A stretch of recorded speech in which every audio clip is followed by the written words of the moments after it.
vaig a veure a l'escola on treballem en horts escolars com aquest.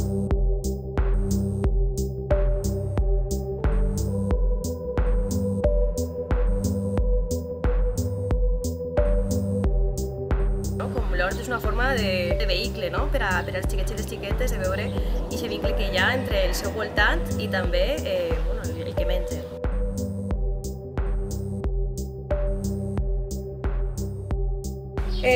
La base són les tomaqueres, les tomaqueres cherry per a que es vegin els nens, les xiquets xiquetes.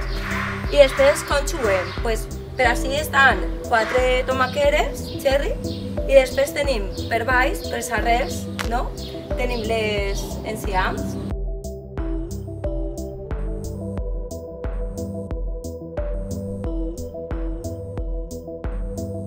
Identificar què tenim al plat, què tenim a l'hort, en quina temporada estem. Les coses estan allà perquè estan allà, almenys així veuen que s'ha de sembrar, de bon surt. El primer de tot, un grup ha agafat plantes, ha llevat el qual, si és com i hem fet un forat i hem ficat aquí. Els xiquets i les xiquetes de Llubí han vingut a muntar l'hort i la idea és que vagin treballant poquet a poquet en l'hort per a que al final puguem cultivar, treure-hi els aliments i també tastar els aliments que han anat cultivant. Plantat diferents tipus de plantes, regar, hem ajudat y hemos empezado molt bé. Uno del día de mañana se puede dedicar a esto tranquilamente.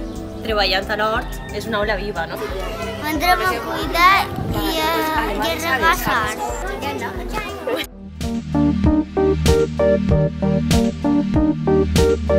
Taller de cuina solar amb els alumnes de primer d'ESO Escapacs han creat un producte que vengui del supermercat cooperatiu de Mallorca amb bases de sostenibilitat, que sigui ecològic, local, sense plàstic, sense plástics.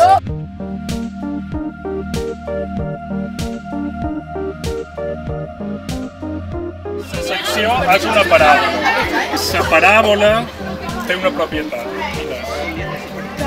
que si l'orientes bé, que fan tots els rajos que arriben i reboten, que la paraula tècnica és se reflexa. Que passa forma que s'ajunten tots, se concentren en un punt.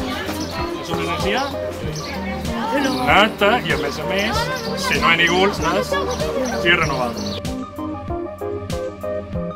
A partir de 65-70 ja se comença a cuinar, el que passa que tardaria hores i hores, necessitant molta energia. Això seria una forma de reduir aquesta dependència.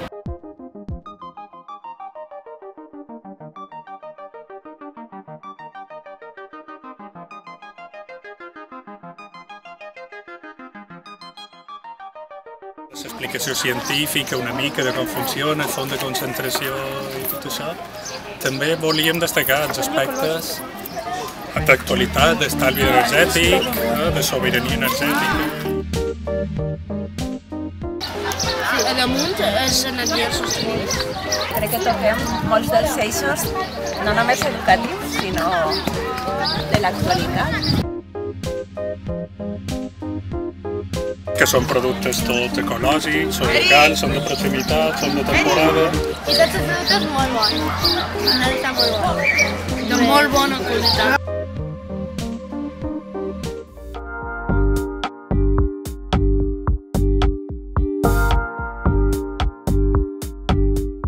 La primera xerrada, com es van venir a fer unes quantes xerrades d'agricultura.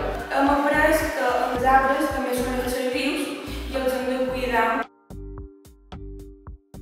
Que era de vocabulari del camp lluvinenc, per exemple, d'arbre caigut o tant fa llenya, a baix posàvem el que significava. Significa que una persona que té certa importància té algun problema i tots els que l'envolten li treuen el seu profit.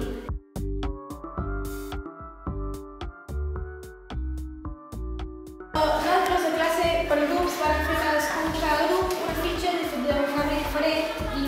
exemples que havíem sembrat en els racons, que havíem sembrat nosaltres mateixos, i vam posar a partir de les sombres, la fulla i els fruits. El projecte de Pedra Foguera i els racons va començar l'any passat i per donar a conèixer a l'escola i en el poble vam decidir muntar aquesta petita exposició amb una sèrie d'activitats que hem fet aquest curs i algunes de l'any passat per donar la visibilitat que el projecte es mereix.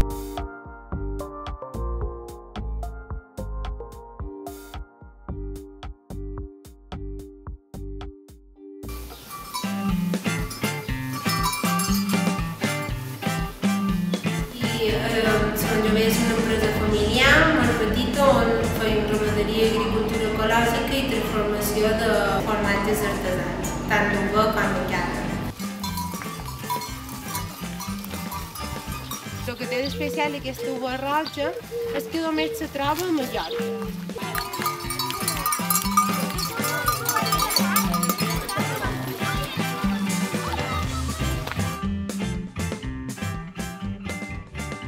I nosaltres fem tipus de formatge com el formatge fresc, el formatge sempre, les benamantes i les pasteuritzar. I pasteuritzar significa que encalentim la llet, quasi que avui nosaltres encalentim uns 42 graus i després la fem refredar super ràpid, perquè així és més segura perquè la mengem.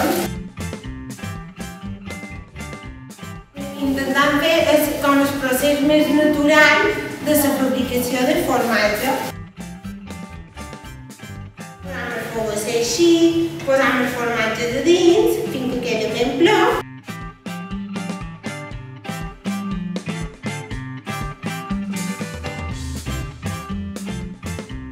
Hem passejat les ampolles, hem tocat els cans, hem fet formatge. Crec que és molt important que nens hagin vingut aquí perquè d'aquesta manera se familiaritzen amb les feines domèstiques i amb les feines del camp i així han pogut sortir de l'aula i manipular un poc les coses.